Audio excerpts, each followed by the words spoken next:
Greetings. What would happen if humanity were to one day make contact with extraterrestrial beings? This isn't a scenario from any science fiction movie, it's very real. Contact with an extraterrestrial species could change our lives and our way of thinking. Humans have been relentless in their quest to explore the cosmos and ponder whether other beings similar to us exist. We've built enormous telescopes, listened to the universe for radio signals, and yet, we haven't found anything.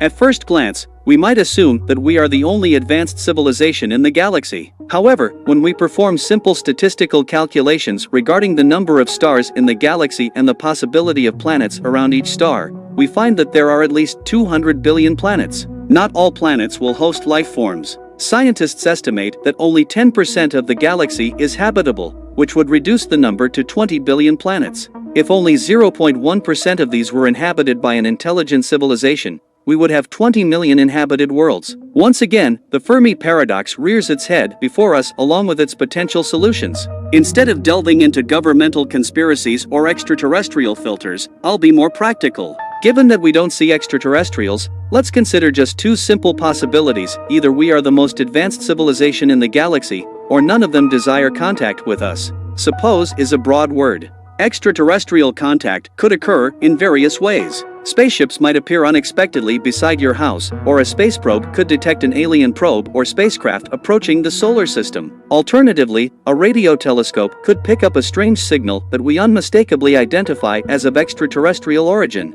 So, what should we do? Some believe we're not prepared to make contact with an extraterrestrial civilization. The Pentagon and the UN have contingency plans in case a strange signal is detected, but there are no specific reports on what would happen if an advanced civilization were to visit us. We are a fragmented civilization, so who should take control? Who would represent Earth? The golden records on the Voyager probes are the most comprehensive message we've sent into space for possible extraterrestrial beings. They show children laughing, beautiful landscapes, technological advancements, and creations. However, that's not who we truly are. We've concealed the truth about our world, the vast amount of weapons, the senseless violence toward beings similar to us, sometimes simply because they belong to a different religion or have a different skin color. Imagine peaceful extraterrestrials encountering the Voyager probes, seeing images of smiling people, beautiful landscapes, and a message of peace. However, their enthusiasm would wane when they scan our planet. They detect all sorts of weapons capable of annihilating most life on the planet.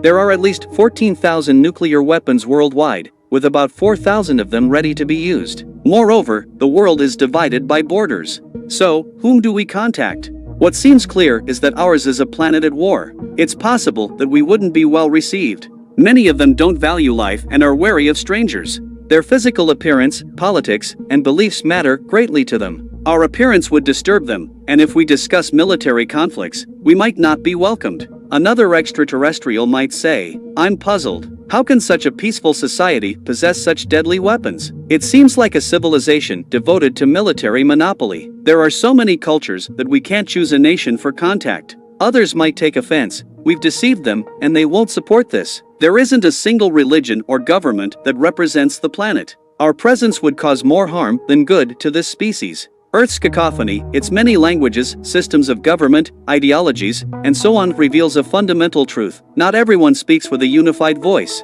For extraterrestrials, there's only one solution: leave a society so divided, or infiltrate it by blending into a random country, looking like them but not revealing themselves. This could help learn more about different cultures and wait for a future where acceptance might change and allow for a first contact. The big question is, are we prepared to contact another extraterrestrial species under these conditions? Would a first contact benefit or harm us? Throughout human history, this remains uncertain. It has been shown that when we discover other lands and civilizations, the less advanced civilization ceases to exist, or in any case, it merges with the conquering one, which comes to dominate in all social, scientific, and religious spheres. Whether the contact is good or bad depends on the different beliefs of each people. And although it's sad to admit, the appearance of these extraterrestrials is also important to us. We wouldn't treat a species of slug like Jabba the Hutt the same way, even if they were the kindest beings in the universe. Beautiful extraterrestrials would surely be treated better and more accepted, even if they were the most malicious. In science fiction literature, our prejudices also come to light. We depict conquerors and aggressors as repugnant looking, while the benevolent ones are tall and blonde. That's why I never believe in these stories, because they are based on human biases. If they were far superior to us in technology and moral values, they would undoubtedly avoid direct contact to prevent any consequences. Direct contact poses many problems, not only sociological and belief-related, but also in terms of possible diseases that could affect both sides. In a universe with so many possibilities and a universal time span of billions of years, it's most likely that we would find highly advanced civilizations or those at a nearby stage of development. While it's true we might encounter imperialist intelligences that wish to colonize us, this is an unlikely scenario, as they should have passed the great filter of self-destruction before reaching us. Although Hawking warned that contact with extraterrestrials would be like the conquest of America, I'm not so sure. There are many challenges to overcome for space travel, forcing us to be an efficient society that manages resources effectively. Any question we ask about possible intelligences in the universe would be like comparing ourselves. However, let's be simple and clear, the universe is vast, and there are few possibilities that they have come here. If any species decided to appear during the lifespan of our species, they would have seen us as hostile and unfriendly to outsiders. That's the most likely scenario, although there are others. There could be life forms cognitively incompatible with our evolution, simply because they move slower or faster through time.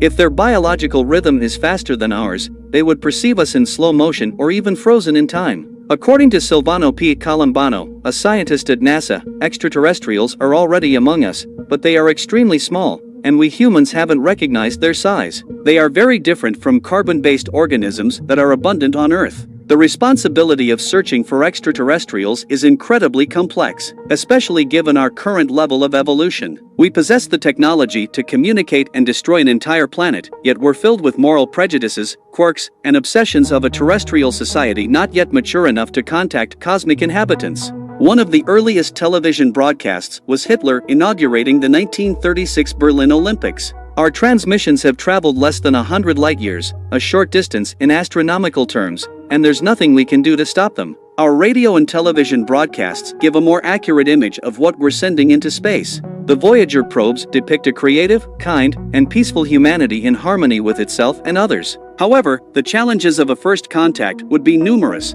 especially in terms of biology, ethics, and politics. So, what do you think? I'm going to challenge you. Would you accept extraterrestrials with the appearance of convicts with pantheistic and communist ideas? Or do you prefer a foul-smelling slug with a nationalist system?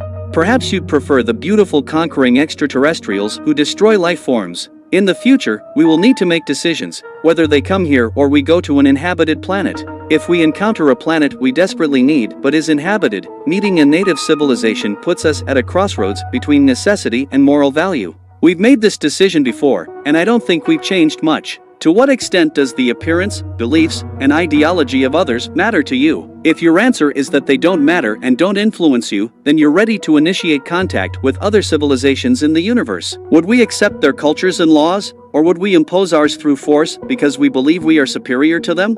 Although we're eager to find new worlds and intelligent life, we're not yet prepared. We need to put more effort into education and moral values. Only when we respect ourselves, other animal and plant species on the planet, regardless of color, language, or belief, whether political or religious, will we be ready to engage with beings so different from us. It's a path of hope and unity, opening ourselves to the wonders of the universe. If you liked this video, give it a thumbs up and subscribe. Share it on social media and leave your comments below.